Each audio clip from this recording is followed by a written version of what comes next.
Assalamualaikum warahmatullahi wabarakatuh. Waalaikumsalam Waalaikumsalam warahmatullahi warahmatullahi wabarakatuh. wabarakatuh. Alhamdulillah kita bisa bertemu lagi walaupun di media maya. Izin perkenalan, nama saya Puada Febriani. Saya salah satu karyawan di klinik swasta di Garut. Sebelumnya saya akan mengabsen teman-teman terlebih dahulu ya. Di sini ada Tiani Wulandari, Ya Bu, saya ada Rifan Setiawan. Ya Bu, saya Bu. Sebelumnya saya izin ininya dulu ya, materinya dulu. Materinya udah ada belum teman-teman? udah Bu. Udah ya. Sebelum ke pembahasan, saya ingin bertanya mengenai gambar yang ada di slide 1 ini. Menurut teman-teman ini kenapa nih? Ada nyamuk, ada tangan bintik-bintik, ada orang yang lagi sakit. Anaknya Gejala sakit, buduk, main Bu. layangan terus Bu. Gimana? Menurut Tiani gimana? Gejala buduk. Ya, terus. Menurut Kang Tipes Bu. Tipes ya. Oke.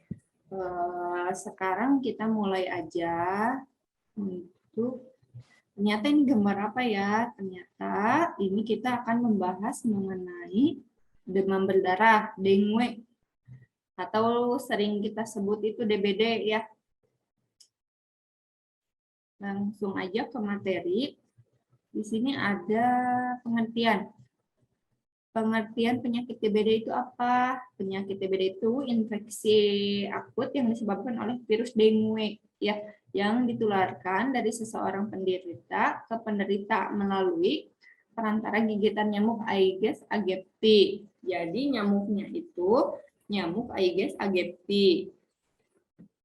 Lalu di sini siapa saja yang dapat terserang? Penyakit DBD dapat menyerang ke semua kelompok umur dari usia 15 tahun ke bawah maupun usia dewasa. Faktornya apa saja yang berperan dalam penularan DBD?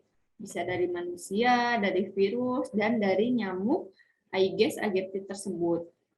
Lalu, apa yang terjadi ketika digigit nyamuk Aedes aegypti?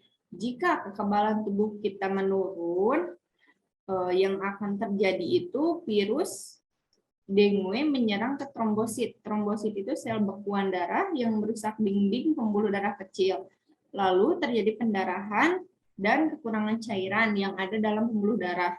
Yang keduanya, ketika kekebalan tubuh kita meningkat, virus dengue tersebut tidak akan mudah masuk ke dalam tubuh kita, sehingga kita tidak akan mudah sakit. Gejala awalnya apa saja? Yaitu demam tinggi di 2 hari sampai 7 hari ke depan. Demamnya itu lebih dari 38. Lemah dan lesu, sakit kepala hebat, nyeri otot dan nyeri sendi, pegel linu gitu ya kerasanya. Nyeri perut sampai mual muntah, dan ciri khas dari DBD tersebut ada bintik-bintik merah di kulit. Tapi tidak semua DBD ada bintik-bintik, kadang ada yang belum timbul bintik-bintiknya tapi sudah trombositnya sudah turun. Lalu di sini gejala lanjutan dapat terjadi pendarahan seperti mimisan dan gusi berdarah. Ada muntah darah dan BAB berdarah. Lalu bila sudah parah, penderita gelisah, ujung tangan dan kakinya dingin disertai berkeringat. Bila tidak segera ditangani dapat menyebabkan meninggal pasien tersebut. Pertolongan pertama yang harus dilakukan, istirahat total, memakan makanan lunak seperti bubur, tidak boleh memakan nasi dulu ya, karena kan nasi itu boleh nasi tapi nasinya dilembekin. Terus minum yang banyak, minum harus 1,5 liter sampai 2 liter sehari. Kompres dan beri obat penurun panas. Bila gejala berlanjut, segera ke fasilitas kesehatan. Kalau misalkan sudah dikasih kompres hangat dan diberi obat penurun panas, tetapi pasien demamnya tidak turun-turun, maka segeralah ke fasilitas kesehatan untuk dicek lab. Lalu ada pencegahan DBD yang dikenal dengan gerakan 3M, nanti kita bahas satu-satu. Yang pertama, menguras dan mengganti tempat-tempat air setiap minggu. Tujuannya membatasi perkembangan nyamuk. Contohnya bak mandi, drum air, kolam, lalu pot bunga, tempat minum burung atau tempat minum air, ayam ya. Yang kedua, menutup tempat penampungan air. Nyamuk Aedes aegypti meletakkan telurnya di tempat air yang bersih, yang tergenang, yang bertujuan untuk membatasi nyamuk bertelur. Lalu yang ketiga, menimbun atau mengubur barang-barang bekas. Jadi tidak boleh disimpan sembarangan, dibuang sembarangan, ditimbun gitu ya.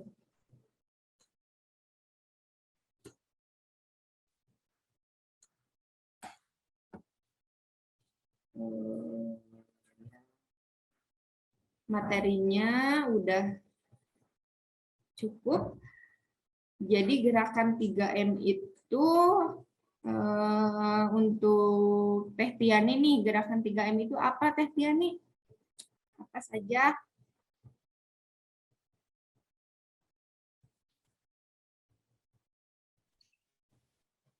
Apa Bu? Yang Sinyalnya agak nggak jelas. bantu Kang Rifan, gerakan 3M itu apa Kang Rifan?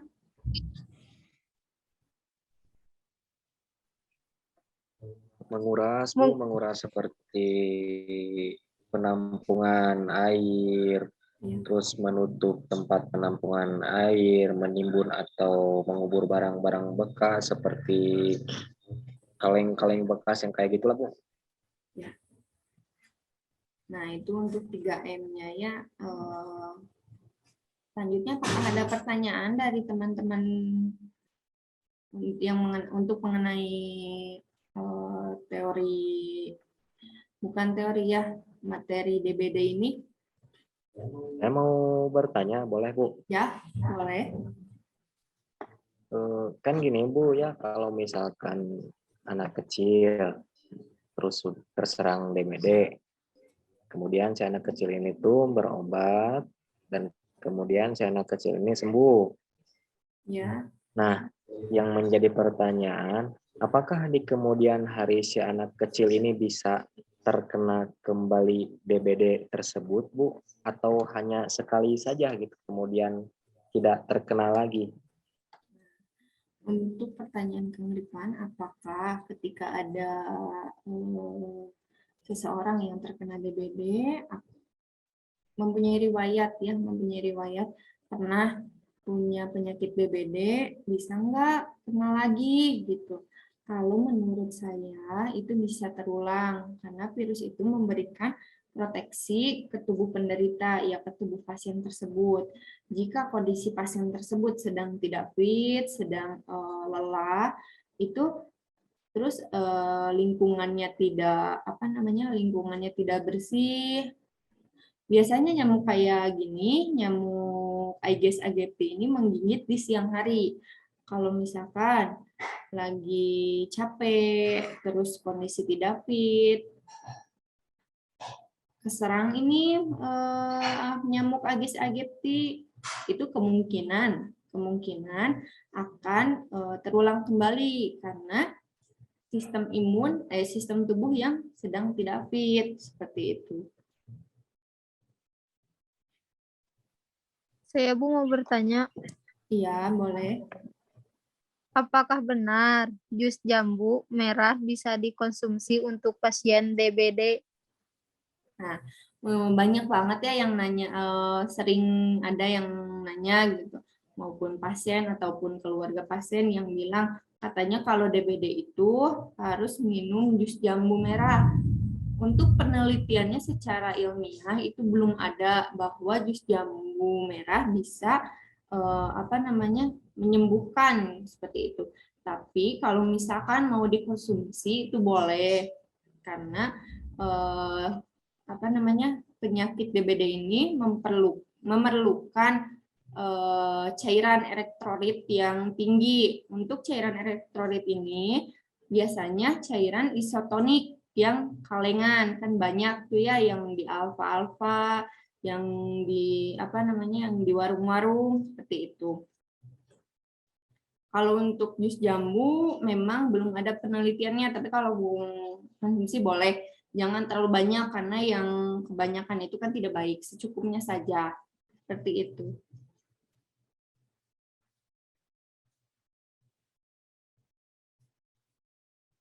Jelas nggak penjelasan saya? Iya Bu, jelas. Makasih. Ya. Jelas, Bu. Sekarang saya mau ini ya, mau apa namanya? Mau nge-review ulang. Nge-review ulang. Untuk Kang Rifan, yang tadi saya jelasin itu kan penyakit DBD. Apa sih penyakit DBD itu, Kang? Setelah Ibu menjelaskan tadi, saya bisa apa namanya mencerna lah sedikit Bu. Dari intinya saja. Jadi DBD itu adalah penyakit yang ditimbulkan dari nyamuk. Mungkin secara garis besarnya seperti itu Bu yang saya tanggapi. Ya, ya bisa ya. Memang ditularkan oleh nyamuk Aedes aegypti. Udah cukup mengerti. Untuk materi yang tadi saya jelasin, apakah teman-teman udah bisa memahami? Insya Allah Bu bisa. Kalau dapat dimengerti Bu. Ya, alhamdulillah kalau udah bisa dimengerti ya, karena di sini cuaca sudah mulai tidak mendukung, sudah mulai mau hujan besar. Saya akhiri pemaparan materi ini. Mohon maaf bila ada kata-kata yang salah atau penjelasan saya yang kurang jelas. Saya akhiri Zoom meeting ini. Assalamualaikum warahmatullahi wabarakatuh. Waalaikumsalam warahmatullahi wabarakatuh. Terima kasih Bu. Ya, sama-sama.